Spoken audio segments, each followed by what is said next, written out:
Olá, boa noite a todos. Vamos dar início então à nossa aula de hoje, dia 11 de maio. Inicialmente, eu parabenizo a todas as mestrandas e doutorandas que são mães, em razão do Dia das Mães ontem, parabenizando por estarem desenvolvendo diversas atividades ao mesmo tempo, que não é fácil, e muito menos fácil é nesse momento. Então, eu gostaria de parabenizar pelo esforço que tem feito, de continuidade na disciplina, fazendo curso, se esforçando, cumprindo as tarefas, que se somam a diversas outras tarefas, e ainda exercendo essa missão maior, que é a missão de ser mãe. Então, parabéns a todas que sejam mães.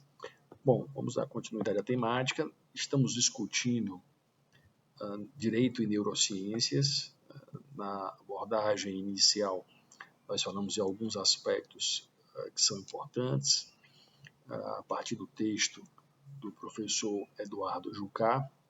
Nós comentamos que a neurociência hoje aponta claramente que nós temos uma vinculação entre função e estrutura, função e forma, que cada parte do cérebro tem uma vinculação com funções específicas, no que ele se diferencia fundamentalmente de outros órgãos. O professor cita o exemplo do pulmão, ou dos pulmões, que tem em suas várias partes o exercício da mesma função, eles praticam a mesma função, ao contrário do cérebro, que se divide em várias partes, mas com funções específicas. Então, esse é um ponto importante, porque os equipamentos que hoje estão disponíveis permitem visualizar a atividade cerebral em dadas partes do cérebro, indicando a sua funcionalidade, indicando para que servem determinadas partes, qual a função que elas controlam, que elas comandam. Então, isso é bem interessante. Abordamos alguns vieses, heurísticas, a gente vai já falar mais disso, e vamos abordar para consolidar bem essas ideias. Hoje, também gostaria de comentar um pouco sobre a economia comportamental, a partir de alguns textos do Thaler, basicamente, que tem escrito, foi prêmio Nobel de Economia, escrito muito na área, e que tem temáticas bem interessantes. Richard Thaler. Vamos falar um pouco de nudges também, que tem uma obra específica dele e Cass Sunstein, que abordam a temática. Mas economia comportamental, que é o âmbito de aplicação e a importância dessa nova área de estudos. A economia comportamental, ela procura apresentar explicações para o cenário econômico com repercussão no âmbito jurídico a partir do comportamento. Então, basicamente, ela se centra na teoria de escolhas. Mesmo que há poucas aulas atrás nós estávamos discutindo, abordando os principais postulados do direito à economia, ou análise econômica do direito, e a economia comportamental ela traz pressupostos que confrontam de forma direta a análise econômica, o direito à economia. Então, vamos primeiro fazer uma abordagem acerca disso e depois nós seguimos na temática. Vejam, qual o pressuposto central da abordagem de direito à economia? A racionalidade. A racionalidade do homem que busca sempre maximizar resultados com o seu comportamento. Já vimos que essa visão de racionalidade é muito combatida. Temos diversos autores que confrontam essa ideia, especialmente demos destaque ao Herbert Simon, com a noção de racionalidade limitada ou restrita, que defende que nós somos incapazes de fazer a escolha adequada. Mas esse é o pressuposto da economia tradicional e da análise econômica do direito. Ter um homem, um indivíduo que se comporta procurando maximizar resultados em todo e qualquer momento. Diante da noção de racionalidade limitada, os autores da economia clássica e da economia, do direito à economia, reagiram da seguinte forma: olha, é uma realidade, mas isso não afasta a concepção geral que se tem de homem que busca sempre o que é melhor para si, porque essa margem de erro ela é desprezível. O que seria decorrente dessa racionalidade limitada, ou as consequências que dela adviriam, isso seria desprezível e, portanto, os modelos econômicos, os modelos de equilíbrio não seriam afetados, porque já contemplariam essa margem de instabilidade ou de possível erro. É a saída que apontam tanto os economistas tradicionais como os autores do direito à economia. Mas houve um interessante debate entre Thaler, Kerstenstein também e Posner. A partir de artigo escrito pelos dois primeiros autores, Richard Thaler e Kerstenstein, eles levaram ao Posner para crítica, submeteram ao Posner para crítica desse artigo, e esse artigo ele confronta duas ideias centrais. A primeira ideia é a questão da racionalidade, como já vos destaquei, e a segunda questão, a questão do próprio teorema de Coase, olha, quase que um dogma para o direito à economia, e a economia comportamental traz uma visão diferenciada para o teorema de Coase. E ainda um terceiro ponto, que é a questão da impossibilidade de que as pessoas sejam ajudadas na tomada de escolhas.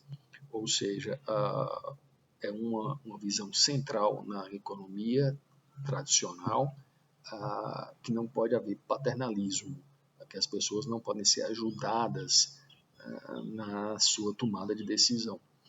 E então defendem um antipaternalismo.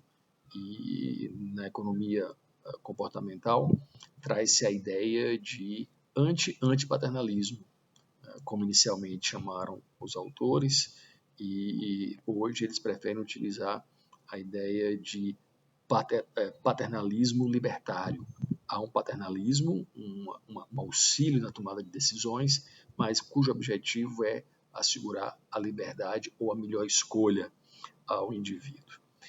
Então, no que se refere à questão da racionalidade, nós comentamos, a questão é saber dimensionar se efetivamente a questão da racionalidade já é assimilada nos modelos econômicos e que se o erro é ou não desprezível.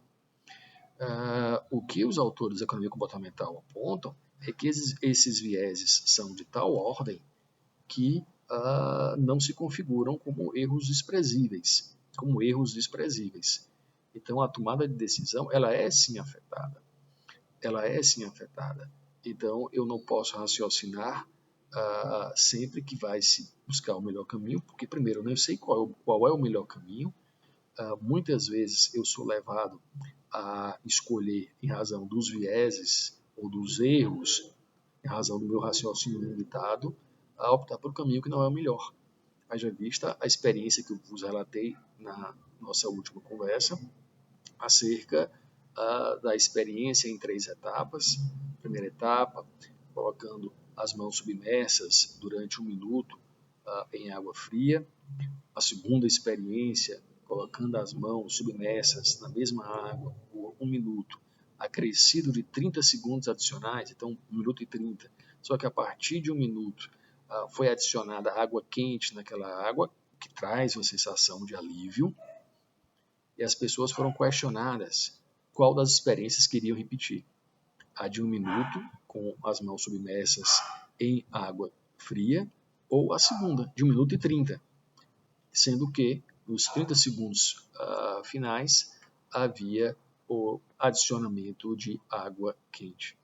E na experiência se constatou que a maioria das pessoas optava, em verdade, 80% das pessoas optava pela segunda experiência, a que teve a sensação de alívio, que não é, concretamente, não é a melhor hipótese, porque leva a que eu fique 30 segundos a mais, não é? E o mesmo sacrifício de 1 minuto foi feito.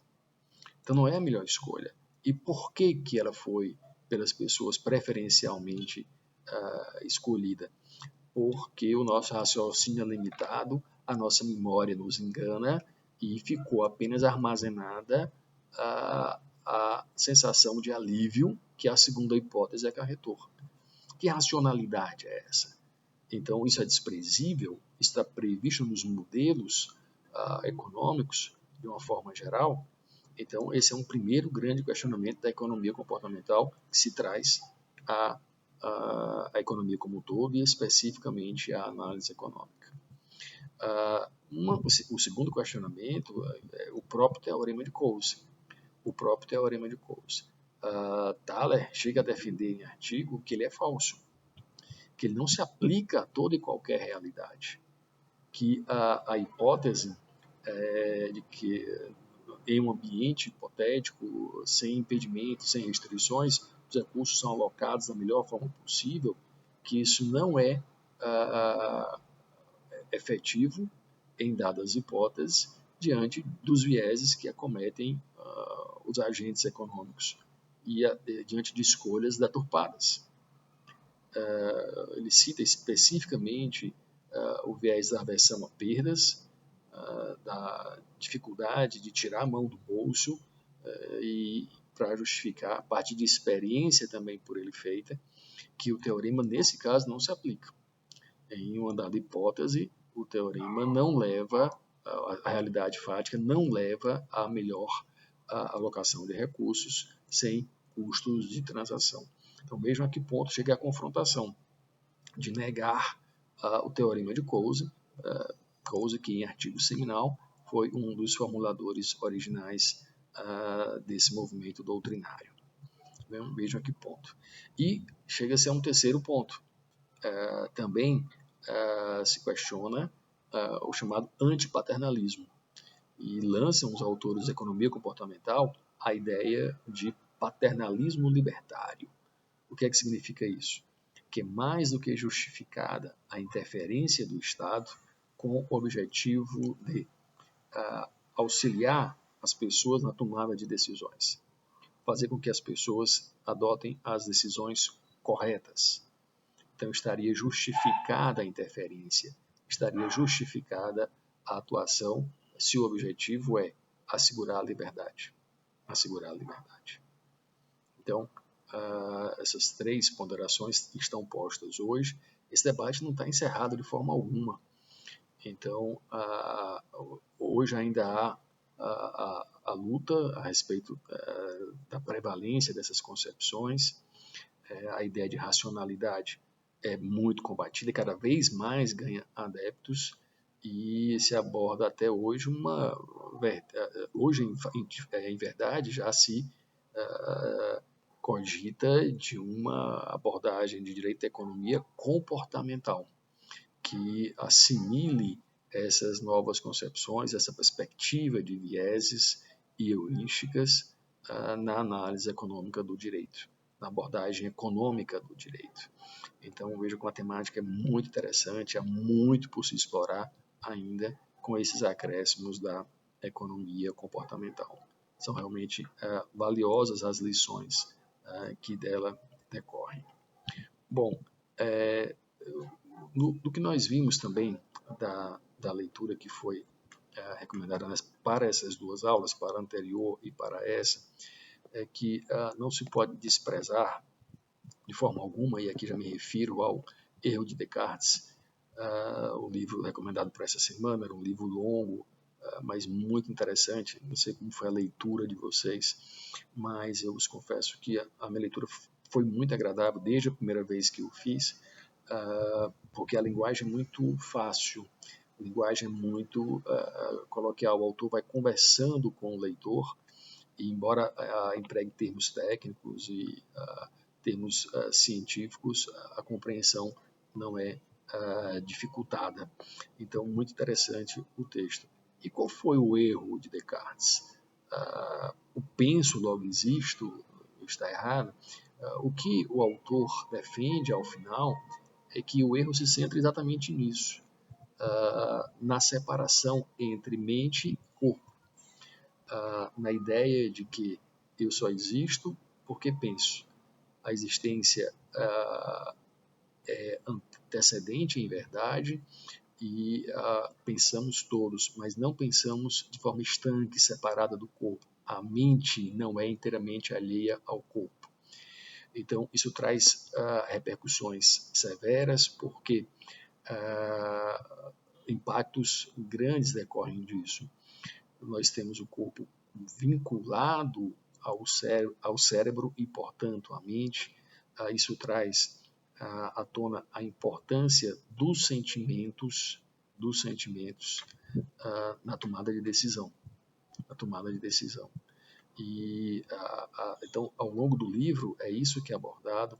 Ao longo do livro, o que se cogita é das formas em que essa interferência se dá, desde os canais de entrada das informações externas no corpo, parte dos sentidos, como a visão, como o tato, como o olfato, e são canais de informações que o corpo permite a entrada e faz a comunicação ao cérebro. Além disso, também é importante a noção de que o corpo tem em si elementos inatos, elementos que nós já nascemos com eles, que representam a nossa evolução, que representam a experiência até dos nossos antepassados. E então esse conjunto de informações se transmite ao cérebro, e ali, ao mesmo tempo em que o cérebro recebe esses impulsos, ele também distribui impulsos às áreas do corpo, e é dessa relação que decorre todo o processo de conhecimento da realidade e tomada de decisões. Vejo como interessante isso é, como é complexo. Então, tratar a questão do corpo e mente como algo inteiramente estanque e separado foi o apontado erro de Descartes pelo autor, pelo Antônio Damasio. Deixa claro que há uma relação muito forte entre ambos, não se pode tratar de maneira separada, estanque, a influência recíproca, que os sentimentos e emoções repercutem e importam na tomada de decisão, não é? Que é vital, que nós temos partes do cérebro em que as emoções ficam armazenadas, em que elas são produzidas, se desenvolvem, e quando essas partes são afetadas, o próprio processo decisório também é afetado. Então, isso traz uma repercussão muito grande na abordagem do processo de tomada de decisões. Daí a importância da leitura do texto para a compreensão da noção de economia comportamental, da noção de todos esses aspectos que têm sido aqui vistos. A leitura era complementar nesse sentido. Primeiro, o texto introdutório, baseado em alguns postulados que são firmados no texto do Damasio, mas com também acréscimos do próprio autor, o Eduardo Jucá, com alguns exemplos práticos, e é uma temática que nos leva à reflexão, com muita possibilidade de aplicação. E há de se perguntar, aqui replico uma questão que foi posta no canal acerca da aplicação prática dessas concepções da neurociência. Nós já fizemos referência à ideia de que talvez um neolombrosianismo seja exacerbado, mas que há de se considerar, sim, a atuação cerebral na tomada de decisões e, consequentemente, no âmbito jurídico. Isso há de ser considerado. E mais do que isso, será que eu preciso de uma legislação que me permita que assim faça, que autorize a utilização? Olhe, senhores, nesse âmbito, nem no âmbito do direito à economia, é preciso legislação nova que assim o faça. Em verdade, no âmbito do direito à economia, nós tivemos algumas leis que foram que assimilaram alguns conceitos.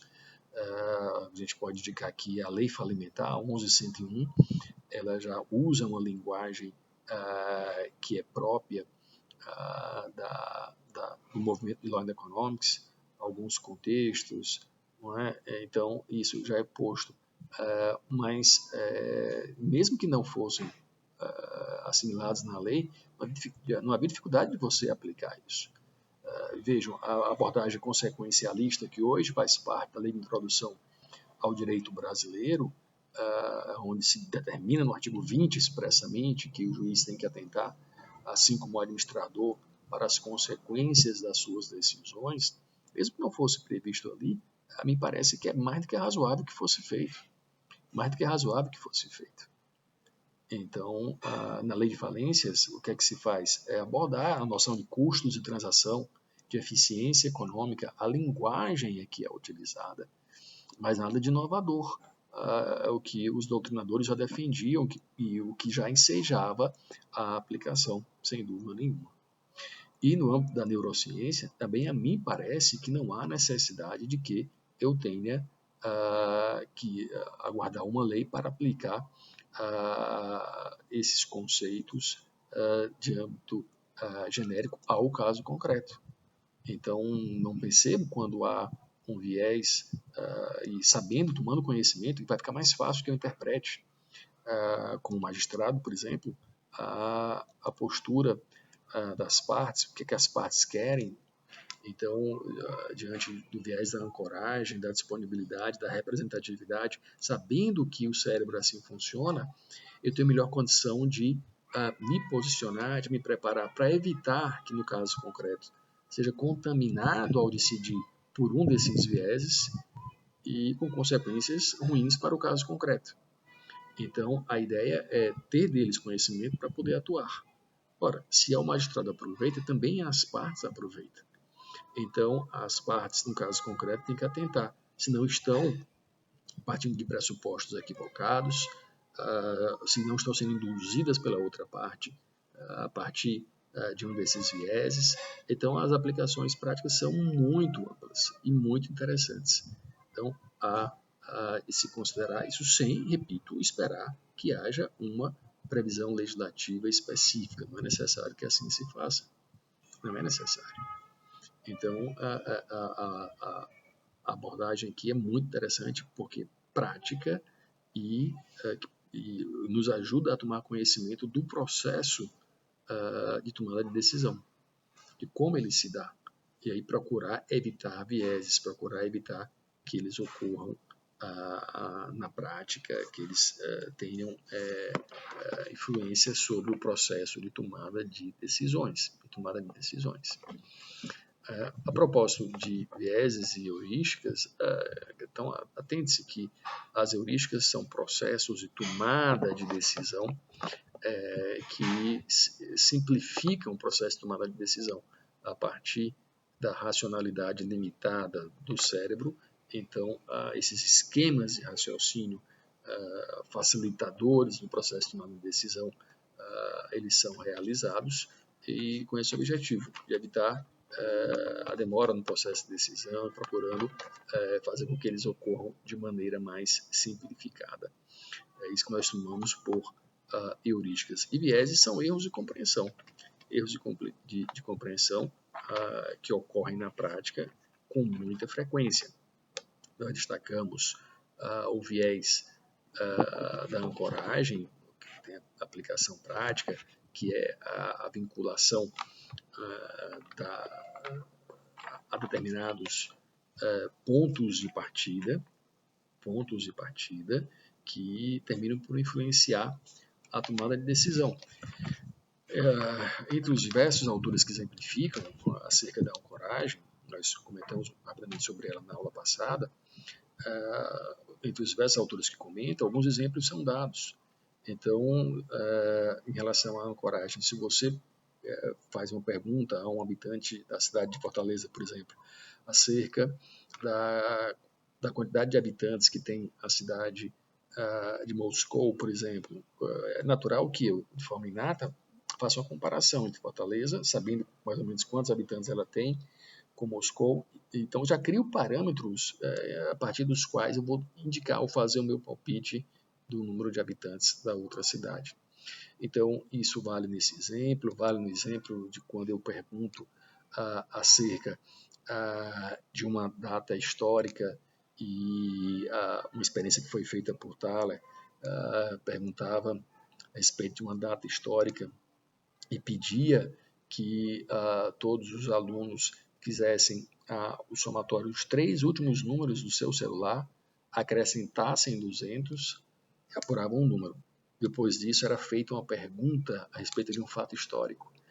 E é interessante como giravam as respostas em torno do número que decorria do cálculo que haviam feito anteriormente. Por quê? Porque foi feita uma ancoragem, foi dado um parâmetro, e isso fica inato e nos leva, nas opções de palpite, a seguir aquele parâmetro. Esse é o viés da ancoragem, como aqui posto por diversos autores. Também é importante ficar atento em relação ao viés do otimismo exacerbado, imaginar que tudo vai dar certo sempre, sem adoção de cautelas que poderiam ser pertinentes no caso concreto. Então, é um viés frequente, o otimismo exacerbado, que leva à tomada de decisões complexas e de maneira simplificada, sem análise de todas as nuances que podem acontecer no caso concreto. Então, é o viés do otimismo exacerbado. Já comentamos da aversão a perdas, que nos leva a sermos conservadores e termos dificuldade de adotarmos posturas quando temos que desembolsar recursos. Então, é um viés importante também. Um outro viés que também interessa é o viés do status quo. O viés do status quo é o viés que nos leva a ter dificuldade de fazer modificações da realidade. Vamos já falar de nudge, e o nudge é importante para quebrar esse viés, porque para nos incentivar a mudar, porque temos a tendência de manutenção da realidade atual, e isso pode trazer consequências nefastas ruins. O viés do status quo me leva a me adaptar à realidade atual e a evitar e não a aceitar com facilidade mudanças na realidade atual. E isso nos leva muitas vezes a deixar de planejar o futuro de maneira mais adequada. O exemplo clássico no próprio livro de Sunstein e Thaler, que é o nudge do plano de previdência, em que a opção anual das pessoas de readequarem, de adaptarem o seu plano previdenciário privado à situação a cada ano, e elas, em grande maioria, não fazem. Deixam o plano como está, com base no viés do status quo. Sem uma ponderação da realidade, não pensam sobre o assunto. Isso é um viés muito frequente que traz consequências que não são as mais adequadas. Há também o viés do holofote. O que é o viés do holofote? É a percepção de que nós estamos no centro do mundo e que tudo que fazemos vai repercutir, vai está sendo pelos outros analisado, o que nos leva a nos comportar como os outros desejam que nós nos comportemos. Então, é o chamado viés do holofote. Nessa perspectiva, isso foi apontado a partir de algumas experiências em que indivíduos eram inseridos em dados contextos sociais com uma roupa específica, com fotos de alguns cantores, e a percepção que cada indivíduo tinha era que todo mundo tinha visto qual era a roupa que ele estava e qual era a foto daquele cantor. E quando as outras pessoas eram questionadas, então um terço das pessoas que havia estimado o indivíduo, que haviam percebido e percebido com aquela roupa, com aquela foto daquele cantor, 1/3 apenas que haviam percebido. Então, a ideia é que nós estamos no centro do mundo, que tudo que fazemos repercute, chama a atenção de outras pessoas, o que não é a realidade. Não é isso que acontece na prática. Nem sempre as pessoas vão estar atentas e a percepção que assim acontece e que eu devo me comportar como as pessoas queiram que eu faça, como é o padrão comum, é algo que tem que ser bem analisado, tem que ser bem percebido. Trata-se de um viés, portanto. Trata-se de um viés. O efeito manada é outro viés também. Por efeito manada, tem-se a ideia de que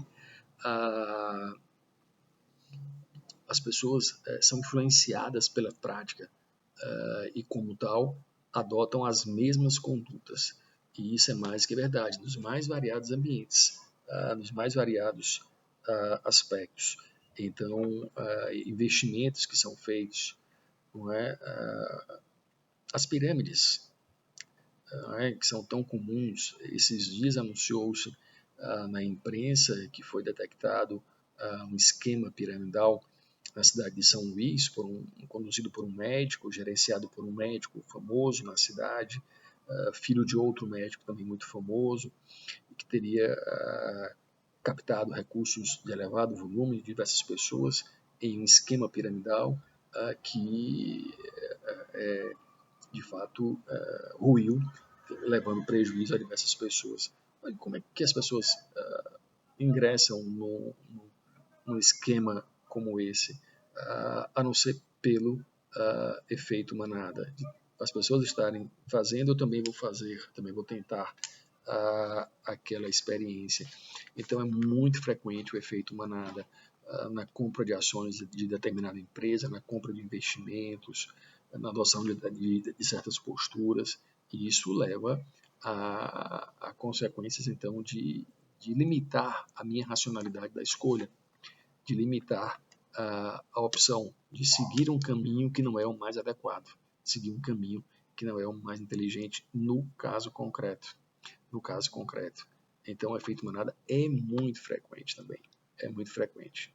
É algo que termina por repercutir em diversos momentos ao longo de nossa vida. Então, são diversas heurísticas e vieses que comprometem a nossa racionalidade.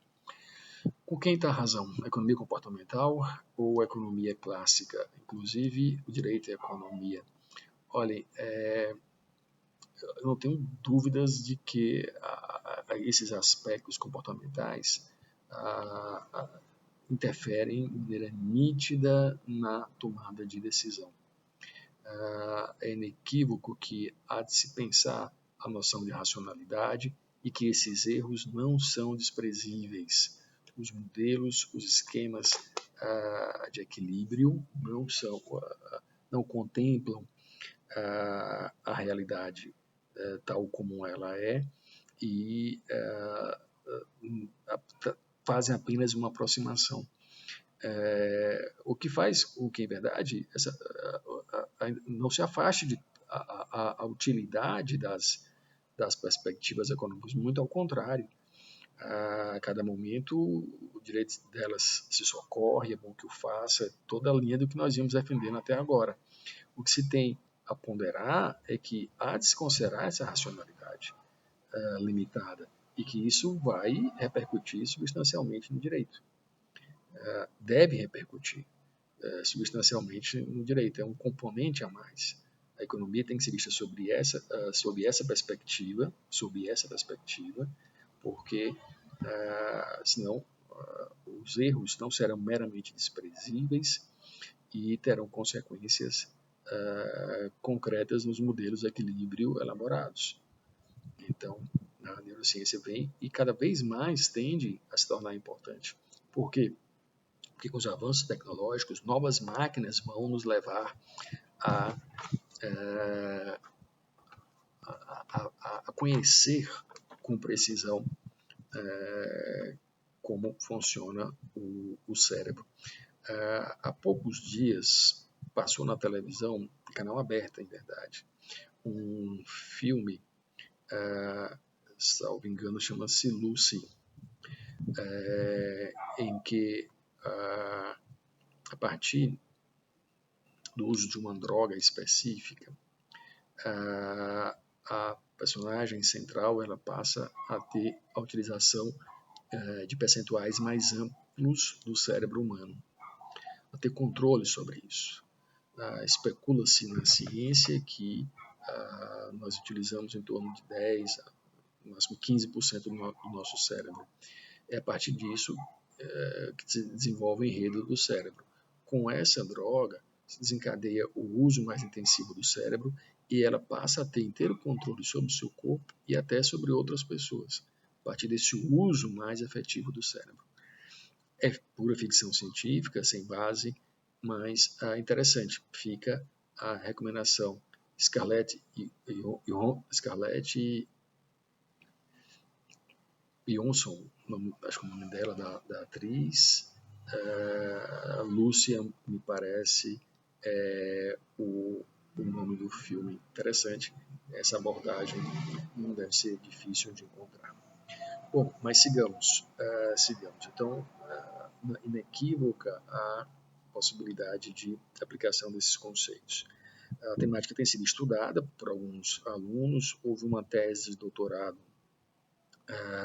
defendida, acho que no ano passado, um pouco mais do que isso, de um doutorando chamado Raul Nepomuceno, professor da casa, faz essa abordagem, estuda basicamente a questão das heurísticas e vieses na efetivação dos direitos fundamentais. Está disponível, um trabalho de mais ou menos 150 páginas, é um pouco descritivo, mas interessante. A orientação foi do professor Hugo, também estudioso da temática. Então fica a recomendação dessa abordagem feita pelo aluno e saibam que tem múltiplas aplicações, ok? Bem, a economia comportamental tem avançado. Não veio apenas para destruir os pilares da economia tradicional, ou pelo menos para provocar discussões que levem à reflexão sobre os seus postulados centrais, como agora há pouco dito. A economia comportamental tem proposto o que se chama de paternalismo libertário, o termo do Richard Thaler, posto no livro, em artigos anteriores, mas de maneira mais sistemática, no livro que escreveu com o Cass Sunstein, chamado de Nudge. O Sunstein antes costumava denominar essa mesma perspectiva de antipaternalismo. Na verdade, os dois escreveram um artigo anterior e não chamavam de paternalismo libertário, mas chamavam de antipaternalismo, demonstrando que são contra o antipaternalismo. O que é que se tem por paternalismo? A condução do indivíduo, tutelar a escolha que ele faz, conduzir a tutela, a escolha do indivíduo, ou o modo que ele vai promover as suas escolhas. Isso é o que se entende por paternalismo na visão clássica dos economistas, e como tal eles são contrários. Então, os adeptos de soluções de mercado dizem: o indivíduo é livre e há de ser livre e, portanto, há de se afastar a noção de atuação paternalista. Bem, Thaler, Kessenstein não são, de forma nenhuma, autores que defendem interferência mais ampla do Estado, não é nessa linha. Em verdade, o que eles propõem com o paternalismo libertário é uma atuação em busca de facilitação da tomada de decisões, a partir da seguinte lógica. Nós sabemos que as heurísticas e vieses comprometem o nosso processo de escolha, a nossa tomada de decisões. Então, se já sabemos que esses erros vão acontecer, por que não adotar algumas políticas que possam diminuí-los. Essa é a lógica do nudge. A nudge vem de incentivo. E não vai resolver tudo. Prestem bem atenção. O nudge ele vem para incentivar as pessoas a tomarem caminhos adequados, a fazerem as escolhas mais adequadas. Algumas condutas têm que ser impostas, e isso não se fala em nudge. Algumas condutas têm que ser proibidas, e essa noção não cabe no conceito de nudge. Então, a ordem jurídica continua a atuar da forma que sempre atuou. Importante, dentro do contexto da ordem jurídica, da limitação do que deve ser feito, o incentivo jurídico ao fazer a mais, vejam o potencial que tem a tributação ambiental e diversos outros âmbitos de atuação a partir do incentivo. O direito não existe só para estabelecer o que é adequado e coibir as condutas que contrariem. Ele também é instrumento de incentivar, de promover condutas adequadamente requeridas no seio social. Então, não é nesse âmbito da regulação específica. O que se pode fazer, a partir das noções de neurociência, é incentivar que as pessoas façam a conduta mais adequada, no caso concreto. Já comentei com vocês o que foi feito no aeroporto de Schiphol em Amsterdã, na Holanda. Então, qual era o problema a ser resolvido? É que nos banheiros masculinos havia muita sujeira. As pessoas, quando iam urinar, então faziam de maneira que terminavam causando muita sujeira, além do que era razoável. Então, qual era o nudge? Qual era o incentivo? Era que nos mictórios foi colocada uma pequena mosca perto do ralo. E isso motivou a que as pessoas, de alguma forma, vendo aquela mosca, terminavam sendo motivadas a urinar naquela região, próxima ao ralo. E isso diminuiu um percentual de 80% a sujeira que era acumulada nos banheiros do aeroporto de Schiphol, em Amsterdã. Então, foi um grande incentivo. Deu resultado. Se poderia alcançar o mesmo resultado, talvez aplicando uma multa para os que sujassem o banheiro, mas a dificuldade ia ser de efetividade dessa multa, de como aplicá-la. Não é como constatava se filmar no banheiro, então havia grande dificuldade de aplicação prática disso. Ou se fosse no âmbito do incentivo, conceder alguma vantagem, algum desconto nas lojas para os que não sujassem, mas o mesmo problema existiria, como se efetivar. Então as pessoas foram incentivadas a fazer o que era adequado de maneira subliminar e cumpriram. Esse é o exemplo preferido do Thaler sobre a matéria, para explicar bem o que é o nudge, fora da regulação específica, incentivando a que as pessoas façam o que é adequado. E ele passa a abordar, no livro chamado Nudge, modos de isso se dar nos mais variados âmbitos. Então, no âmbito previdenciário, fazendo uma análise do que pode ser feito a fim de que as pessoas analisem com mais precisão como o seu plano está se desenvolvendo, se ele precisa de mudança, de novos aportes, ele chega a sugerir que nas empresas que elas provoquem os seus empregados a que façam uma análise anual. Como fazer isso? O incentivo pode decorrer simplesmente da prática de que não vai ser automática a renovação do plano se os empregados não quiserem fazer nenhuma alteração. Provocá-los, então levar a que eles reflitam sobre a adequação atual do plano para mantê-lo igual ou não. E aí é preciso que eles façam uma manifestação específica de que querem manter. Então já é diferente, porque lembram do viés da inércia, da manutenção do status quo? Prefiro me adequar à realidade. E ela não é a melhor opção para mim, muitas vezes. Então, se eu tenho uma proposta de renovação anual do plano de previdência, que ele é renovar automaticamente, se não disser nada, isso é um incentivo a que eu não mude o status quo. Então, inverta a regra que a renovação só se dá se o indivíduo expressamente assim pedir, o que vai levar a que ele faça a análise, ou pelo menos incentivar que mais pessoas façam a análise se o plano está adequado, se o plano ainda persiste razoável para a realidade atualmente vivida. Então, são abordagens como essas. Ele cita outro exemplo no livro, o Nudge, Thaler e Sunstein, acerca das multas de trânsito aplicadas em Chicago. Houve uma diminuição considerável do número de multas de trânsito, porque elas deixaram de ser afixadas no para-brisa do carro, escondidas com aquele papel branco, notificando da aplicação da multa, o auto.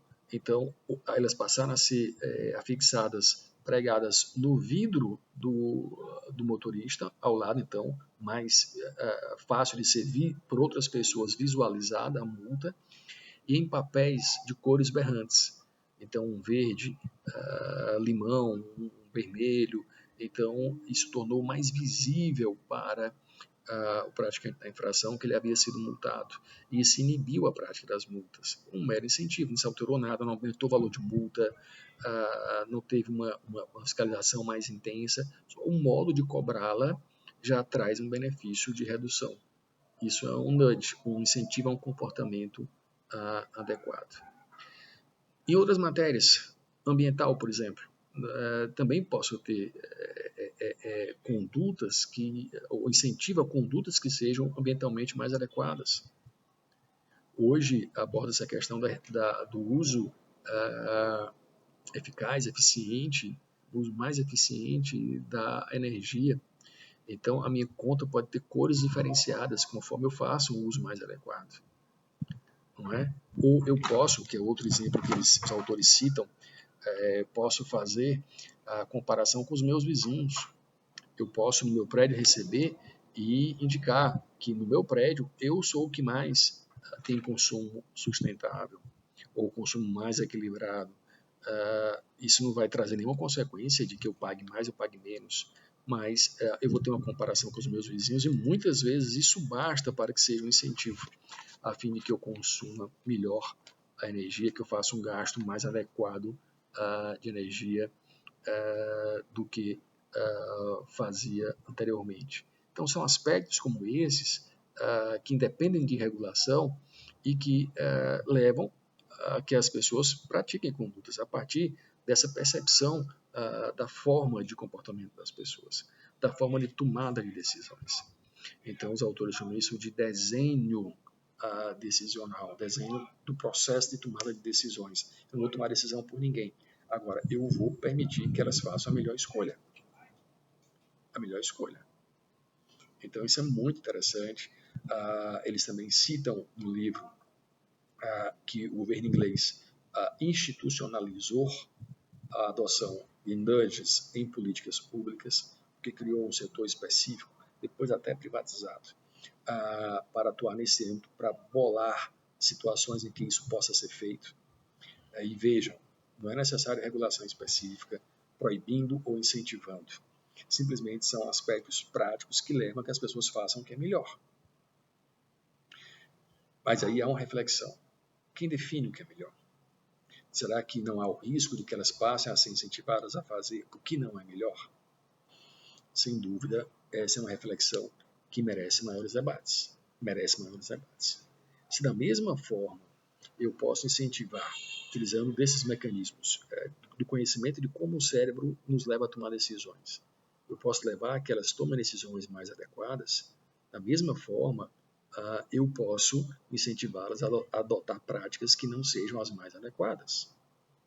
Depende de quem vai requerer a aplicação. Então, é um dado que está disposto e que traz risco, sim. Traz risco, não há dúvida que traz risco. É fato, mas é um dado que decorre do maior conhecimento atual do funcionamento do cérebro e que não pode ser desprezado. Não pode ser desprezado. Então, senhores, esses dados são muito importantes. Neurociências e direito é uma temática que veio para ficar. Veio para ficar, de aplicação imediata, tem muitos âmbitos para serem desenvolvidos ainda, os aspectos pertinentes aos sentimentos no processo de tomada de decisão.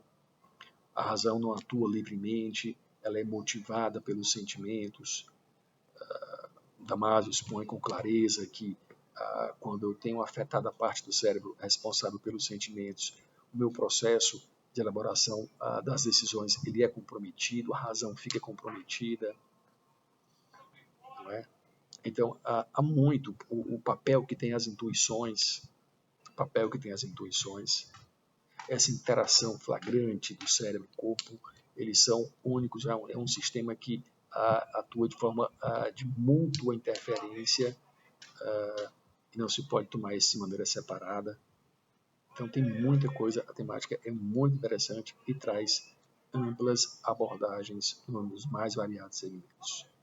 Então, se isso nos afeta como indivíduos, também pode nos afetar do ponto de vista das organizações. As organizações também são enviesadas. Os vieses são típicos dos humanos, mas as organizações são feitas por quem? E o processo cultural? A cultura, tão importante, cultura é instituição, como nós vimos. Costumes são instituições, na visão de Douglass North. E como elas são construídas? Como é esse processo? O que é adquirido geneticamente? Então, tem muitas questões a serem postas a partir dessa abordagem que foi feita nessas duas últimas aulas. Os textos são apenas iniciais, tem muitas outras obras para serem abordadas por aqueles que tiverem maior interesse, e a gente pode fazer a indicação caso queiram. Então, encerramos essa aula de hoje, dia 11 de maio, e teremos a nossa próxima aula no dia 18, segunda-feira, e aí a abordagem já será sobre direito à propriedade. Então, faremos abordagem nesse âmbito. O seminário de hoje, dia 11, às 19h30, pelo Google Meet, vai abordar vieses, heurísticas e vieses de direito. E a mim parece que os alunos, 2 já confirmaram, que farão abordagens mais específicas nos seus âmbitos de pesquisa, o que enriquece a temática. Então, muito obrigado a todos, boa noite, e nos encontraremos na aula logo mais para fazermos o nosso seminário.